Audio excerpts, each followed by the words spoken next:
السلام علیکم ورحمۃ اللہ وبرکاتہ۔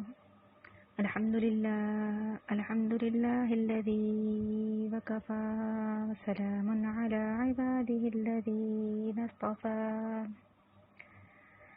اما بعد اعوذ باللہ من الشیطان الرجیم، بسم اللہ الرحمن الرحیم۔ رب اشرح لي صدري ويسر لي أمري واحلل عقدة من لساني يفقهوا قولي، رب زدني علما وعملا، اللهم فقهنا في الدين، اللهم اجعل القرآن ربيع قلوبنا ونور صدورنا وجلاء أحزاننا، اللهم إنا نسألك علما نافعا وعملا متقبلا ورزقا حلالا طيبا۔ کیا حال ہے آپ تمام کی؟ امید کرتی ہوں سبھی خیریت سے ہوں گے۔ آج کی کلاس میں انشاءاللہ ہم پارہ نمبر 6 کا آغاز کریں گے۔ کلاس شروع کرنے سے پہلے دل کی گہرائیوں کے ساتھ اللہ سبحانہ و تعالیٰ کا شکر ادا کرتے ہیں جس نے ہمارا شمار ان لوگوں میں کیا جو قرآن کو سیکھنے اور سکھانے والے ہیں۔ الحمدللہ ثم الحمدللہ، ہماری تعلیم کا یہ سلسلہ جاری ہے جو کہ فہم القرآن کے نام سے ہے، جس میں قرآن کو سمجھا جاتا ہے، سیکھا جاتا ہے۔ تو اللہ سے دعا کرتے ہیں اس طرح ہم نے پچھلے سپارے پڑھے، اسی طرح آگے آنے والے ہر سپارے کو صحیح طور پر ہمیں سیکھنے، سمجھنے والے اور اس پر عمل کرنے والا بنا دے۔ شروع کرتے ہیں آج کی کلاس۔ آج ہم انشاءاللہ سورہ النساء کی آیت نمبر 149 سے 154 تک کا سبق پڑھیں گے۔ بسم اللہ الرحمن الرحیم۔ لا يحب اللہ الجہر، نہیں پسند کرتا اللہ اونچی آواز سے، بالسوء من القول، برائی کی بات کرنے کو، الا من ظلم، مگر جس پر ظلم کیا گیا ہو، وکان اللہ، اور ہے اللہ سمیعا علیما، خوب سننے والا، خوب جاننے والا۔ ان تبدو، اگر تم علانیہ کرو، خیرن کوئی بھلائی، او تخفو، یا اسے خفیہ کرو، او تعفو، یا تم معاف کر دو، عن سوء، ان برائی کو، فإن اللہ، پس بے شک اللہ، کانا ہے، عفوا قدیرا، بہت معاف کرنے والا، بڑی قدرت والا۔ ان الذین، بے شک وہ لوگ جو یکفرون، کفر کرتے ہیں، باللہ، اللہ کے ساتھ، ورسولہ، اور اس کے رسولوں کے ساتھ، ویریدون، اور وہ چاہتے ہیں، ان یفرقوا بین اللہ، یہ کہ تفریق کریں درمیان اللہ و رسولہ اور اس کے رسولوں کے، ویقولون، اور وہ کہتے ہیں، نؤمن، ہم ایمان لاتے ہیں، ببعض، بعض کے ساتھ، ونکفر، اور ہم کفر کرتے ہیں، ببعض، بعض کے ساتھ، ویریدون، اور وہ چاہتے ہیں، ان یتخذوا، یہ کہ اختیار کریں، بین ذالک، اس کے درمیان، سبیلا، کوئی راہ۔ اولئک هم الکافرون حقا، یہ لوگ وہی ہیں کافر حقا اصل، واعتدنا، اور ہم نے تیار کیا ہے، للکافرین، کافروں کے لیے، عذابا مہینا، عذاب رسوا کن۔ والذین، اور وہ لوگ جو آمنوا، ایمان لائے، باللہ، اللہ کے ساتھ، ورسولہ، اور اس کے رسولوں کے ساتھ، ولم یفرقوا، اور نہیں انہوں نے تفریق کی، بین احد منہم، درمیان کسی ایک کے، ان میں سے، اولئک، یہ لوگ، سوف، جلد، یؤتیہم اجورہم، دے گا ان کو اللہ ان کے اجر، وکان اللہ غفور الرحیم، اور ہے اللہ بڑا بخشنے والا، نہایت رحم کرنے والا۔ یسألوک، آپ سے سوال کرتے ہیں، اہل الکتاب، اہل کتاب، ان تنزل، یہ کہ آپ اتار لائیں، علیہم، ان پر، کتاباً، کتاب، من السماء، آسمان سے، فقط، تحقیق، سألو، انہوں نے سوال کیا، موسیٰ علیہ السلام سے، اکبرہ، بڑی چیز کا، من ذالک، اس سے بھی، فقالو، اور انہوں نے کہا، ارنا اللہ جہرتاً، دکھا ہم کو اللہ بالکل سامنے، فاخذتہم الصاعقۃ، تو پکڑ لیا ان کو بجلی نے، بظلمہم، ان کے ظلم کی وجہ سے، ثم اتخذوا العجل، پھر انہوں نے بنا لیا بچڑے کو، معبود، من بعد ما، بعد اس کے کہ جاءتہم البینات، آ چکی تھی ان کے پاس واضح دلیلیں، فعفونا، پس ہم نے معاف کر دیا، عن ذالک، یہ بھی، وآتینا، اور ہم نے دیا، موسیٰ سلطانا مبینا، موسیٰ علیہ السلام کو غلبہ واضح، ورفعنا، اور ہم نے بلند کیا، فوقہم الطور، ان پر طور پہاڑ، بمیثاقہم، ان سے اقرار لینے کے لیے، وقلنا، اور ہم نے کہا، لہم ادخلوا، ان سے تم داخل ہو جاؤ، ادخلوا الباب، ان سے کہا تم داخل ہو جاؤ دروازے میں، سجداً، سجدہ کرتے ہوئے، وقلنا، اور ہم نے کہا، لہم، ان سے، لا تعدوا، نہ زیادتی کرو، فی السبت، ہفتے کے دن میں، واخذنا، اور ہم نے لیا، منہم، ان سے، میثاقا غلیظا، عہد مضبوط۔ یہاں پہ ہم نے آیات کا ترجمہ کر لیا، اب اس کی تفسیر کی طرف آتے ہیں۔ سورہ نساء آیت نمبر 148 اللہ کہتے ہیں برائی کے ساتھ آواز بلند کرنے کو اللہ تعالیٰ پسند نہیں فرماتا مگر مظلوم کو اجازت ہے، اور اللہ تعالیٰ خوب سنتا اور جانتا ہے، اور اللہ تعالیٰ خوب سنتا خوب جانتا ہے۔ اب اللہ تعالیٰ یہاں پر ایک بات کی ہمیں تاکید فرما رہے ہیں۔ شریعت ہمیں اس بات کی تاکید کرتی ہے کہ کسی کے اندر برائی دیکھو تو اس کا چرچا نہ کرو،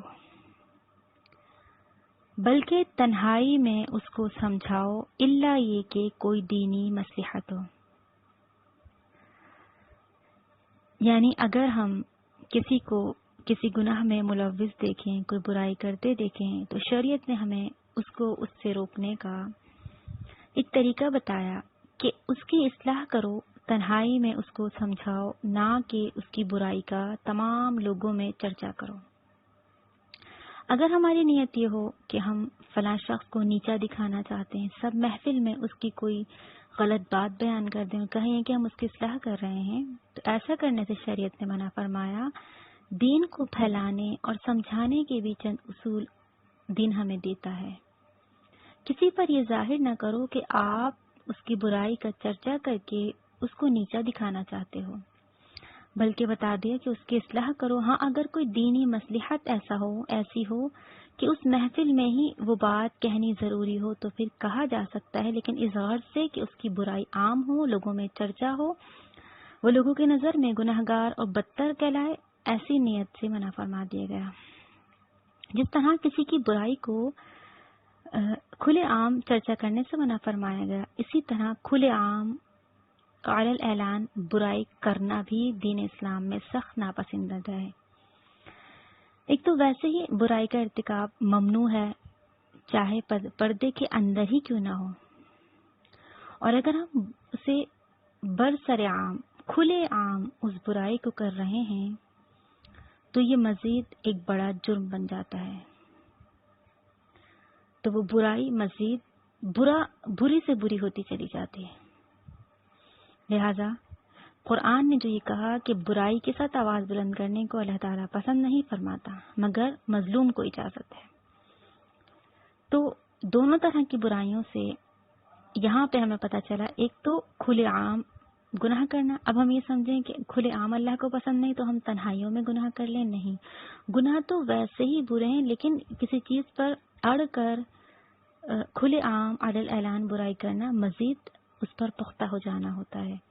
تو دونوں طرح کی برائیوں سے بچنا ہے۔ دوسرا، اگر کسی نے کوئی برائی دیکھیں تو اس کا چرچا کرنے سے منع فرمایا گیا۔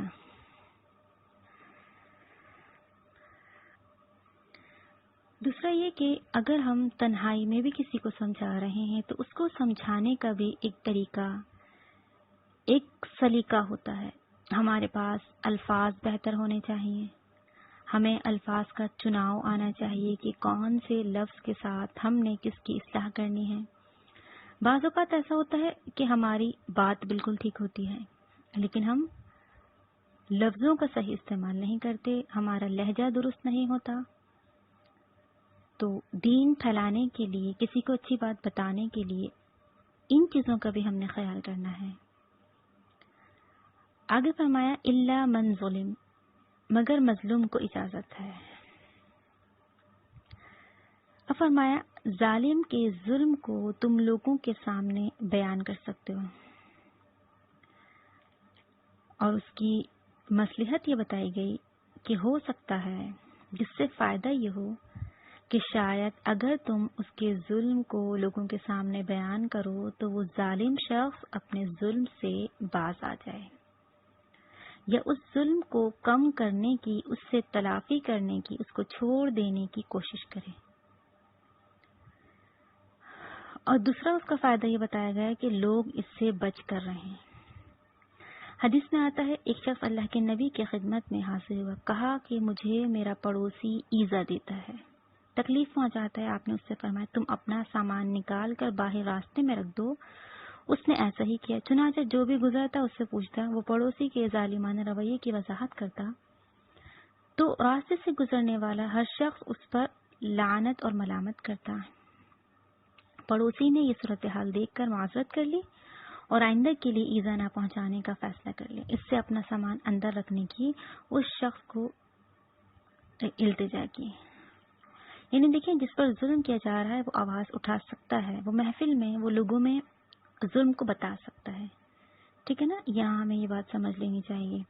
جیسا کہ اس حدیث میں ہمیں پتہ چلا کہ پڑوسی عزت دیتا تھا، لیکن نبی نے فرمایا سامان باہر نکلو۔ ہر شخص کو پتہ چلنے لگا کہ وہ ظالم ہے، اس کی وجہ سے وہ نکلا ہے یہاں سے، تو اس نے پھر اپنا یہ ظلم چھوڑ دیا۔ تو اس غرض سے کہ ہم لوگوں کو بتائیں گے تو وہ ظالم شخص اپنے ظلم کو چھوڑ دے گا، پھر علی الاعلان اس کی برائی کو ظاہر کیا جا سکتا ہے۔ وہ شخص کہ جس پر ظلم کیا جا رہا ہے وہ اس کی برائی کو عام کر سکتا ہے۔ اور اللہ تعالیٰ آگے فرمایا خوب سنتا خوب جانتا ہے۔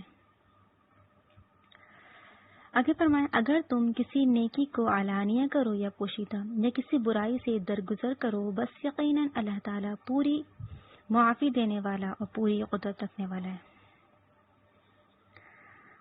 اب بتایا گیا کسی بھی نیکی کو تم چھپ کر کرو، ظاہری طور پر کرو، علانیہ کرو، پوشیدہ کرو، یا کسی برائی سے درگزر کرو، اللہ تعالیٰ پوری معافی دینے والا اور پوری قدرت رکھنے والا ہے۔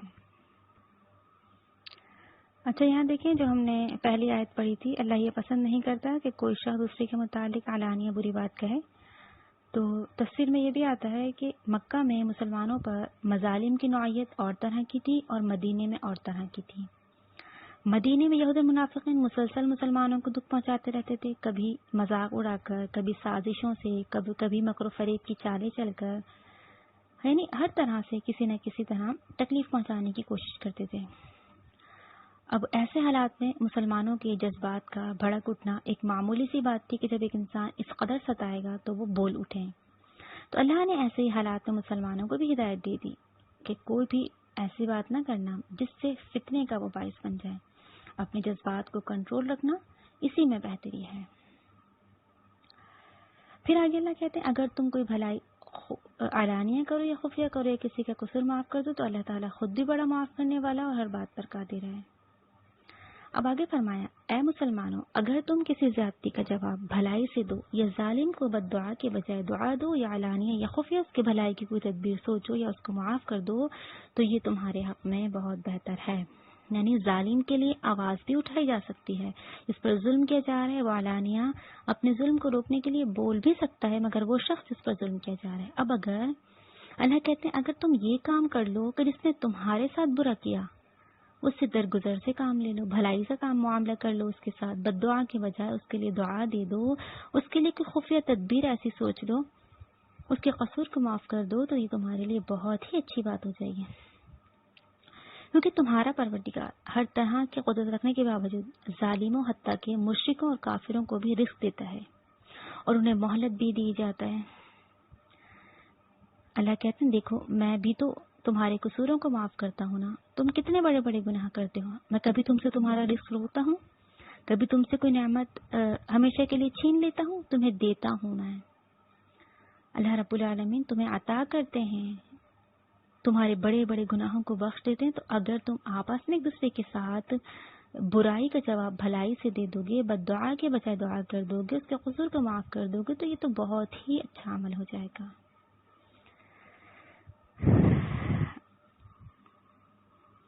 لہذا معاف کر دینا، کسی کے عیبوں پر پردہ ڈال دینا بہت بڑی نیکی ہے۔ جس طرح حدیث میں کسی کی برائی کرنا غیبت ہے، کبھی گناہ کبیرہ ہے، اسی طرح کسی کو معاف کر دینا، کسی کے عیب پر پردہ ڈال دینا، اس کی پردہ پوشی کر دینا، یہ بہت بڑی نیکی ہے۔ چند احادیث سے ہم معافی اور پردہ پوشی کے متعلق سمجھتے ہیں۔ اللہ کے نبی صلی اللہ علیہ وآلہ وسلم فرماتے ہیں معاف کر دینے سے اللہ تعالیٰ بندے کی عزت ہی بڑھاتا ہے۔ یعنی جو شخص کسی کو معاف کر دیتا ہے باوجود اس کے کہ اس کے ساتھ برا کیا گیا، اللہ کہتے ہیں اللہ تمہاری عزت کو بڑھاتا ہے۔ ہم سمجھتے ہیں ہم کسی سے معافی مانگ لیں، کسی کو معاف کر دیں تو ہماری ذات تو نیچے ہو جائے گی، ہماری تو انا ہے، ہماری تو اکڑ ہے، ہم کیوں فلاں شخص کو معاف کر دیں، ہماری غلطی ہی نہیں تھی تو ہم کیوں کریں، ہمارے ساتھ تو برا ہوا، ہم ہی اس کو معاف کر دیں۔ اللہ کے نبی نے کیا فرمایا، معاف کر دینے سے اللہ تعالیٰ بندے کی عزت ہی بڑھاتا ہے۔ اسی طرح ہم کیا کرتے ہیں، کسی کے عیبوں کو اچھالنا ہمیں بہت اچھا آتا ہے۔ تھوڑی سی بات کو بڑھا چڑھا کر ہم بہت بڑی بنا کر لوگوں کے سامنے پیش کر رہے ہوتے ہیں، جبکہ قرآن و حدیث ہمیں کیا کہتے ہیں، پردہ پوشی کرو، عیبوں پر پردہ ڈالو۔ اللہ کے نبی نے فرمایا میری تمام امت کو معاف کر دیا جائے گا سوائے گناہ ظاہر کرنے والوں کے، اور وہ گناہ یہ ہے کہ آدمی رات کو کوئی برا کام کرے، پھر جب صبح ہو تو اگرچہ اللہ نے اس عمل پر پردہ ڈال دیا تو وہ کہے اے فلاں میں نے آج رات یہ اور یہ کام کیا تھا، اللہ نے تو اس کے عیب پر پردہ ڈالا تھا مگر اس نے اپنے عیب سے اللہ کے پردے کو کھول دیا۔ عیبوں پر پردہ ڈالنا، اپنے عیبوں پر بھی، دوسروں کے عیبوں پر بھی۔ اللہ کے نبی کیا فرماتے ہیں، عیبوں پر جو پردہ ڈالتا ہے اللہ رب العالمین قیامت کے دن اس کی عیبوں پر پردہ ڈالیں گے۔ فرمایا گیا بخاری کے حدیث میں آتا ہے، ابن عمر کہتے ہیں اللہ کے نبی نے فرمایا جس نے کسی مسلمان کی پردہ پوشی کی قیامت کے دن اللہ رب العالمین اس کی پردہ پوشی کرے گا۔ آج عیبوں پر پردہ ڈالنا سیکھیے۔ ہمیں تو کوئی بات پتہ چل جائے، ہماری کوشش ہوتی ہے ہر بندے کو وہ بات پتہ چل جائے، ہم اس کی باتوں کو اچھالتے ہیں تاکہ اس کی بدنامی ہو، تاکہ اس کے ساتھ اس کو لوگ برا بھلا کہیں، لوگ اس کو برا جانیں، جبکہ اللہ تو کہتے ہیں عیبوں پر پردہ ڈال دو۔ جب قیامت کا دن ہوگا، جب اللہ پوری دنیا وہاں موجود ہوگی، اللہ اس وقت تمہارے عیبوں کو ڈھانپ لیں گے، جن عیبوں پر جو عیب تم دنیا میں کیا کرتے تھے، چھپ کر بھی ظاہری بھی، اللہ وہ تمام پر پردہ ڈال دے گا۔ اس لیے پردہ پوشی کیجیے۔ ایک اور حدیث میں آتا ہے اللہ کے نبی نے فرمایا قیامت کے دن تم میں سے کوئی شخص اپنے پروردگار سے اتنا قریب ہو جائے گا کہ اللہ تعالیٰ اس پر اپنا بازو رکھ دے گا، پھر فرمائے گا تم نے فلاں فلاں کام کیے تھے، وہ کہے گا ہاں، پھر اللہ تعالیٰ پوچھیں گے تم نے فلاں اور فلاں کام بھی کیا تھا، وہ کہے گا ہاں، گویا وہ ہر جرم کا اقرار کرے گا۔ اللہ تعالیٰ فرمائے گا میں نے دنیا میں ان پر پردہ ڈال دیا تھا اور آج تجھے معاف فرما دیا۔ رب تعالیٰ ہمارے کتنے کتنے عیبوں پر پردہ ڈالے رکھتے ہیں، دنیا میں بھی اور آخرت میں بھی اللہ ڈالیں گے، لیکن ہمیں کیا کرنا ہے، اپنے عیبوں پر بھی اور دوسروں کے عیبوں پر بھی پردہ ڈالنا ہے۔ سیدنا ابو ذر کہتے ہیں اللہ کے نبی نے فرمایا میں اس شخص کو جانتا ہوں جو سب سے آخر جنت میں داخل ہوگا اور سب سے بعد دوزخ سے نکلے گا۔ وہ شخص قیامت کے دن حاضر کیا جائے گا، حکم ہوگا اس کے ہلکے گناہ پیش کرو، بھاری نہ کرو۔ چنانچہ اس کے ہلکے گناہ پیش کر کے اسے کہا جائے گا کہ تو نے فلاں فلاں دن فلاں فلاں کام کیے تھے، وہ کہے گا ہاں اور انکار نہ کر سکے گا، اور اپنے بڑے گناہوں سے ڈر رہا ہوگا کہیں وہ پیش نہ کر دیے جائیں۔ اس کے لیے حکم ہوگا تیری ہر برائی کے عوض تجھے ایک نیکی دی جاتی ہے۔ یہ سن کر وہ کہے گا پروردگار میں نے تو کچھ اور بھی کام کیے تھے جنہیں میں یہاں نہیں دیکھ رہا۔ راوی کہتا ہے میں نے دیکھا کہ اس بات پر اللہ کے نبی اتنا ہنسے کہ آپ کی داڑھیں نظر آنے لگیں۔ لہٰذا ان احادیث سے ہمیں یہ پتہ چلا کہ کسی شخص کو ایسا ہرگز نہیں کرنا چاہیے کہ وہ اپنی سابقہ زندگی کے عیوب اپنے بھی اور دوسروں کے بھی جن پر اللہ نے پردہ ڈال دیا وہ لوگوں کے سامنے بیان کر دے، اپنی تمام زندگی کے گناہ لوگوں کو کھول کھول کر بیان فرمائے۔ جیسا کہ عیسائیوں میں دستور ہوتا ہے کہ توبہ کے وقت جو ان کے پادری ہوتے ہیں ان کے سامنے اپنے تمام عیوب کو کھول کر بیان کر دیتے ہیں۔ اللہ نے کہا ایسا نہ کرو، اپنے بھی عیبوں پر پردہ ڈالو اور دوسروں کے عیبوں پر بھی پردہ ڈالو۔ تو اللہ نے یہاں یہی فرمایا کہ اگر تم کوئی بھلائی کرو، علانی یا خفیہ کرو، یا کسی کا قصور معاف کر دو، تو اللہ تعالیٰ خود بھی بڑا معاف کرنے والا ہے اور ہر بات پر قادر ہے۔ آگے فرمایا جو لوگ اللہ اور اس کے رسولوں کا انکار کرتے ہیں اور چاہتے ہیں کہ اللہ اور اس کے رسولوں کے درمیان تفریق کریں اور کہتے ہیں کہ ہم فلاں فلاں رسول پر تو ایمان لاتے ہیں اور فلاں کا انکار کرتے ہیں، اور یہ چاہتے ہیں کہ کفر اور ایمان کے درمیان ایک تیسری راہ اختیار کریں، لہذا اللہ اور اس کے رسولوں کا انکار کرنے والے مختلف قسم کے رہیں۔ کچھ لوگ ایسے ہیں کہ اللہ یا خالق کائنات کے وجود کو تو مانتے ہی نہیں لیکن رسول کو نہیں، اللہ کے یعنی خالق کائنات کے وجود کو تو مانتے ہیں لیکن اللہ کو نہیں، اللہ کے رسولوں کو نہیں مانتے۔ اور بعض ایسے ہوتے ہیں جو اللہ پر بھی ایمان لاتے ہیں اور بعض رسولوں پر ایمان لاتے ہیں اور بعض پر نہیں لے کر آتے۔ تو یعنی الگ الگ طرح کے لوگ ہیں جو الگ الگ طرح کی راہیں اختیار کرتے ہیں۔ اور یہاں پر جو ان کے کفر اور ایمان کے درمیان ایک تیسری راہ کا تذکرہ ہوا، تو تیسری راہ اختیار کرنے والوں سے مراد تیسرا گروہ یا اہل کتاب ہیں۔ ان کا ایمان تو یہ تھا کہ اللہ اور اپنے دور کے نبی اور اس پر ایمان لانے کا دعویٰ کیا، اور کفر یہ تھا کہ ان کے نبی نے جو اپنے بعد میں آنے والے نبی کی اطاعت کا عہد لیا تھا یا ان کتابوں میں جو بشارت دی گئی تھی ان کا انکار کر دیا۔ اس لحاظ سے نہ وہ اللہ پر صحیح طور پر ایمان لائے، نہ اپنے نبی پر اور نہ اپنی کتاب پر۔ اللہ نے فرمایا ایسے ہی لوگ پکے کافر ہیں، اور ہم نے کافروں کے لیے رسوا کن عذاب تیار کر رکھا ہے۔ اللہ نے فرما دیا یہ تیسرا گروہ بھی ایسے ہی پکے کافر ہیں جیسے پہلے دو طرح کے لوگ ہیں۔ اللہ نے بتا دیا ان میں کوئی فرق نہیں، یہ تمام کے تمام کفر میں یکساں ہیں۔ جو لوگ اللہ اور اس کے تمام رسولوں پر ایمان لاتے ہیں اور ان میں کسی میں بھی تفریق نہیں کرتے، ایسے ہی لوگوں کو اللہ ان کی اجر عطا فرمائے گا، اور اللہ بڑا بخشنے والا نہایت رحم کرنے والا ہے۔ فرمایا صحیح ایمان کی شرط یہ ہے کہ اللہ اور اس کے تمام رسولوں اور نبیوں پر ایمان لایا جائے اور اس میں تفریق نہ کی جائے۔ اب یہاں پر تفریق کے دو مطلب ہوتے ہیں جو ہم سمجھتے ہیں، ایک یہ کہ کسی پر ایمان لایا جائے، کسی پر نہ لایا جائے، اور دوسرا یہ کہ بلحاظہ درجہ نبوت سب برابر ہیں۔ اسی لحاظ سے آپ صلی اللہ علیہ وسلم نے فرمایا کوئی یہ نہ کہے کہ میں یونس بن متا سے افضل ہوں، یعنی ہر نبی پر ایمان بھی لانا ہے اور ان کی فضیلت و اہمیت کو بھی سمجھنا ہے، لیکن ایسا نہیں کرنا کہ کسی نبی کو بہت اونچے درجے پر فائز کر دیا اور کسی نبی کو بالکل اہمیت ہی نہ دی، اس کو مانا ہی نہ۔ یعنی جس نبی کی جو فضائل ہیں ایک دوسرے کے اوپر، جو کتاب و سنت میں ہمیں صراحت کے ساتھ ملتے ہیں، تو اس پر تو ہمیں یعنی ان کی فضیلت کو سمجھنا ہے، لیکن اس کے علاوہ اپنے پاس سے کسی نبی کو بہت اونچے درجے پر چڑھا دینا اور کسی پر ایمان ہی نہ لے کر آنا، ایسے کرنے سے منع فرمایا۔ لہٰذا اللہ کے نبی صلی اللہ علیہ وسلم کو افضل الانبیاء کہا گیا، تو یہ اللہ کے نبی کی فضیلت ہے۔ اب ہم کہیں کہ اللہ کے نبی افضل الانبیاء ہیں، ہم صرف ان کو مانیں گے، باقی کسی کو نہیں مانیں گے، کسی کو رسول یا نبی مانیں گے ہی نہیں، تو یہ غلط ہوگا۔ ہر رسول کو جو اللہ نے مقام مرتبہ دیا، ان کو وہ فضیلت دینا، وہ اہمیت دینا، ان کو ماننا ضروری ہے۔ آگے بڑھتے ہیں۔ اہل کتاب آپ سے مطالبہ کرتے ہیں آپ آسمان سے ان پر کوئی نوشتہ اتار لائیں۔ ان لوگوں نے تو سیدنا موسیٰ علیہ السلام سے اس سے بھی بڑی بات کا مطالبہ کیا تھا، کہنے لگے اللہ کو ہمارے سامنے ظاہر کر دو۔ ان کی اسی سرکشی کی وجہ سے اللہ کہتے ہیں ان کو بجلی نے آ لیا۔ پھر اہل کتاب تم نے واضح دلائل آ جانے کے بعد بچڑے کو اپنا معبود بنا لیا، پھر ہم نے ان کا یہ قصور بھی معاف کر دیا اور ہم نے موسیٰ کو صریح غلبہ عطا کیا۔ یہود مدینہ نے آپ صلی اللہ علیہ وسلم سے یہ مطالبہ کیا کہ اگر آسمان سے کوئی لکھی ہوئی کتاب آپ پر نازل ہو تو ہم اس پر ایمان لے آئیں گے، جیسے کہ موسیٰ علیہ السلام پر تورات کی تختیں نازل ہوئی تھیں۔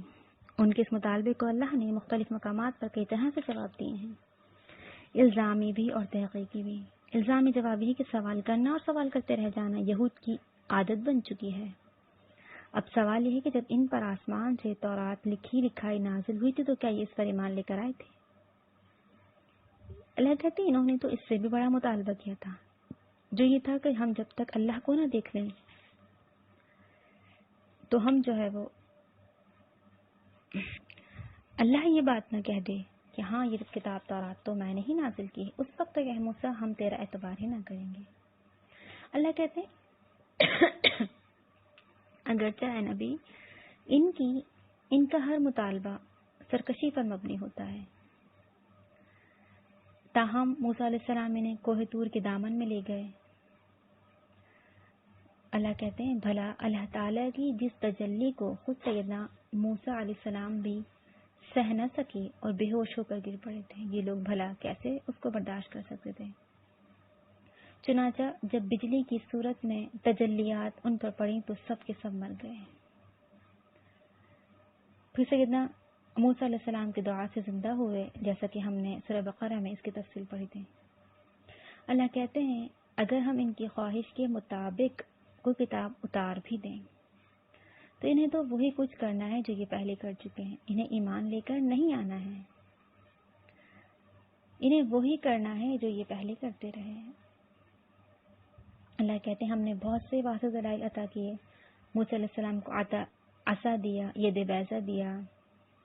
آل فرعون پر اللہ نے مختلف عذابات بھیجے، جوئیں، مینڈک، خون، اس کے علاوہ دوسرے جو اللہ نے موسیٰ علیہ السلام کی دعا سے دور کر دیا تھا، مگر وہ پھر بھی ایمان نہ لے کر آئے. جادوگروں کے مقابلے میں سیدنا موسیٰ علیہ السلام کی نمایاں کامیابی اور جادوگروں کا ایمان لانا، دریا کا پھٹنا اور اس میں فرعون اور آل فرعون کا غرق ہونا اور بنی اسرائیل کا فرعونیوں سے نجات پا لینا، اللہ کہتے ہیں سب معجزات تھے جو تمہارے سامنے ہم نے پیش کیے.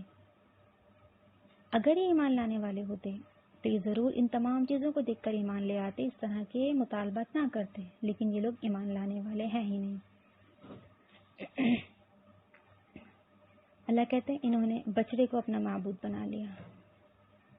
اللہ کہتے ہیں تم تو اس قدر ظالم تھے، تم نے یہ بھی نہ سمجھا کہ یہ سب کچھ اللہ تعالیٰ کی مہربانی سے ہوتا رہا، بلکہ تم میں سے اکثر نہیں سمجھا کہ یہ ہماری نجات ہے. جو ہماری نجات ہوئی ہے وہ بچڑے کی پوجا کی وجہ سے ہوئی، تم نے بچڑے کو اپنا معبود بنا لیا. اللہ کہتے ہیں جب تمہیں کسی بچڑے کا نسب شدہ بت نہ ملا تو تم نے خود ہی بچڑے کا بت بنا کر اس کی پوجا شروع کر دی. تم نے خود اس کو بنایا. لہٰذا بچڑے کی پوجا کے بارے میں بھی ہم نے تفصیل سے پڑھا ہے. تو اللہ ان کی ساری چیزیں دوبارہ سے واضح کر رہے ہیں کہ دیکھو مطالبات تو کر رہے تھے، لیکن اللہ نے ان کے سامنے کیا کیا پیش کیا، وہ پھر بھی ایمان لے کر نہ آئے. آگے اللہ کہتے ہیں ہم نے ان یہود سے اقرار لینے کے لیے ان کے سروں پر طور پہاڑ کو بلند کیا اور کہا کہ دروازے میں سجدہ کرتے ہوئے داخل ہونا، اور یہ بھی حکم دیا کہ ہفتے کے بارے میں زیادتی نہ کرنا. اور ان باتوں پر ہم نے ان سے مضبوط عہد لیا تھا.